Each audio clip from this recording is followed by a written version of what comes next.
Iran এর যুদ্ধ, Israel এবং মার্কিনীদের যে ভূমিকা, সেই ভূমিকা নিয়ে আমরা হয়তো অনেকে এক্সপেক্ট করেছিল যে এই যুদ্ধটা খুব সাময়িক সময়ের জন্য হতে যাচ্ছে, কিন্তু আমরা দীর্ঘ পথ পরিক্রমায় দেখতেছি সেই গত 28 ফেব্রুয়ারি থেকে শুরু করে আজ পর্যন্ত প্রায় 1 মাস 3 দিন হয়ে যাচ্ছে, কিন্তু যুদ্ধ থামার কোনো নাম নেই।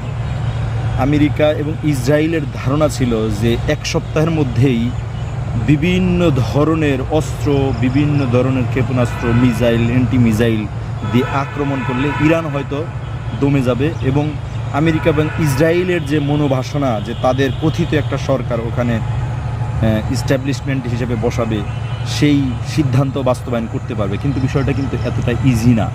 আমরা আজকে জানি যে রাশিয়া যে পরিমাণ ব্যাকআপ দিচ্ছে, পাশাপাশি চায়নাও ব্যাকআপ দিচ্ছে। এই ব্যাকআপটা অনেকেই বুঝতেছে যে হয়তো বিভিন্ন অস্ত্র দিয়ে নয়, স্বাভাবিকভাবেই তারা বিভিন্ন ধরনের তথ্য দিয়ে, বিভিন্ন ধরনের আপনার সামরিক সহযোগিতা দিয়ে তাদের হেল্প করতেছে। কিন্তু এটা যুদ্ধের ময়দানে মিসাইল, অ্যান্টি মিসাইল বা আপনার ব্যালিস্টিক মিসাইলের চাইতেও বেশি পাওয়ারফুল ভূমিকা রাখে। কারণ আপনার শত্রু কোন জায়গায় আছে, কোন জায়গায় অবস্থান করছে, এটা ইরান যেমন জানে না। কারণ ইরানের সেনাবাহিনী, নৌবাহিনী এবং আকাশ রক্ষা বাহিনী, এই বাহিনীটি না থাকার কারণে এইটা হয়তো তাদের ল্যাকিংস ছিল। কিন্তু এই রাশিয়া এবং চীনের সহায়তায় তারা এই জিনিসগুলোকে অনেকটাই ওভারকাম করতে পারছে, যার কারণে এই যুদ্ধটা এত সহসাই থামছে না। আর এখন আমেরিকার মূল টার্গেট হয়েছে হরমুজ প্রণালী, যে তাদের হস্তক্ষেপ করছে ইরান, যে তারা এখানে হরমুজ প্রণালীর যে বিশ্বের প্রায় 30% তেল এখান দিয়েই যাতায়াত করে, এখান থেকেই আপনার পরিবহন করা হয়, সেইটা বাধাগ্রস্ত করছে। এই বাধাগ্রস্ত করার কারণে আমেরিকার ভিতরে কিন্তু একবার আগুন জ্বলে গেছে। এবং আপনি আমেরিকার অভ্যন্তরীণ রাজনীতি যদি দেখেন, সেখানেও কিন্তু এই বিষয়গুলো নিয়ে বারংবার উচ্চারিত হচ্ছে। এবং এই ডোনাল্ড ট্রাম্পের যে রাজনৈতিক বৈধতা, ডোনাল্ড ট্রাম্পের যে ক্ষমতা, সেটা কিন্তু পরবর্তী ইলেকশানে বোঝার আগেই আমরা কিন্তু এখন দেখতে পাচ্ছি যে তাদের ভিতরে স্ট্রাইক হচ্ছে, ম্যাসিভ স্ট্রাইক হচ্ছে, যে তারা এই যুদ্ধ নিতে বের হতে চায়, কিন্তু সহসাই বের হতে পারতেছে না। এখন দেখা যাচ্ছে যে তারা উপরে বলতেছে যে ইরান ইতিমধ্যেই যুদ্ধে পরাজিত হয়েছে বা ইরান সারেন্ডার করতে যাচ্ছে। এই সমস্ত বকওয়াস কথাবার্তা বলে ইরানকে নিবৃত করার চেষ্টা করছে এবং সারা বিশ্বের যে মিডিয়াগুলো, এই মিডিয়াগুলোকে নিয়ন্ত্রণ করার চেষ্টা করছে।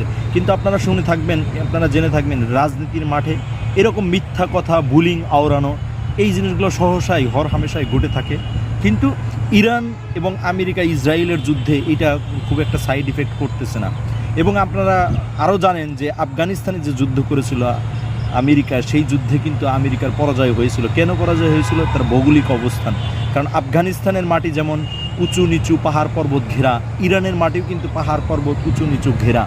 সেই ক্ষেত্রে কিন্তু তারাও কিন্তু আমেরিকা স্থল অভিযান গেলেও তাদের সেনাবাহিনী শুধুমাত্র হারাবে তাই না, তাদের যে একেবারে মনস্তাত্ত্বিক মোরালিটি যুদ্ধ করার, সেটাকে একদম চিরস্থায়ী ভঙ্গুর হয়ে যাবে। এবং ইরান ইতিমধ্যেই ডিক্লার দিয়েছে যে আফগানিস্তানে যেরকম সাপ দিয়ে তাদের সেনাবাহিনী, মার্কিন সেনাবাহিনীকে আপনার পরাস্ত করেছিল, ইরানও কিন্তু এই কাজগুলো করতে পারবে। কারণ ইরানের ভিতরে অনেক পাহাড় আছে, উঁচু নিচু পাহাড় আছে, সেই পাহাড়গুলোকে কেন্দ্র করে তারা কিন্তু এই কাজগুলো করতে পারবে। সুতরাং এই যুদ্ধের পরিস্থিতি আমরা যতটা না ইজি ভাবছি, ততটা কিন্তু ইজি না। এখন এই যুদ্ধে অবধারিতভাবে ইরান জিতে যাচ্ছে, রাশিয়া জিতে যাচ্ছে এবং চীন জিতে যাচ্ছে। এবং এটা যদি জিতে যায়, তাহলে মার্কিন যে পলিসি, এই পলিসিতে ব্যাপক পরিবর্তন এবং পরিবর্ধন ঘটবে। সুতরাং আমাদের সংশ্লিষ্ট যারা আছি, আমাদের যারা বিভিন্ন মাধ্যম থেকে কথা বলি, তাদের উচিত হবে ইরানের পাশে এসে দাঁড়ানো, ইরানের প্রতিরক্ষা বাহিনীগুলোকে সাহায্য সহযোগিতা করা এবং কায়নো একটা দোয়া করা।